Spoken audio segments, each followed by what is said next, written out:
Alma Concepcion, sinakmal ng kanyang alagang aso. Alamin sa Showbiz Spotlight ni Anton.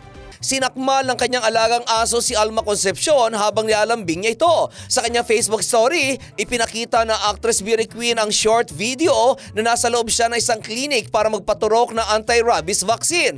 Makikita rin sa video ang kanyang asong si Sniper na kulay itim at mixed breed. Ayon kay Alma, nilalambing niya si Sniper nang bigla na lamang siya nitong sakmalin. First time niya raw makagat ng aso kung saan niyayakap-yakap niya lang ito at ipinatong niya ang kanyang ulo sa bandang shoulder nito nang mangyari ang insidente. Sinabi pa ni Alma na 4 na buwan pa lamang si Sniper ay nasa kanya na ito at ngayon umano ay 4 na taon na ito. Ang nangyari umano sa kanya ay naging leksyon na rin sa kanilang lahat na nasa bahay na hindi na ito pwedeng lambingin. Bibigyan pa rin daw nila ito ng care at pagmamahal pero wala nang hugging mula ngayon at nalulungkot umano siya sa pagbabagong mangyayari. Pero overall naman umano ay napakabait ni Sniper at potty trained din ito at mukhang very sorry naman daw ito sa ginawa sa kanya. Tumatabi daw ito sa kanyang pagtulog pero dahil sa nangyari kung kaya't hindi na niya ito itatabi dahil baka posibleng makagat pa rin siya kapag aksidenteng madaganan ito ng kanyang paa habang natutulog siya.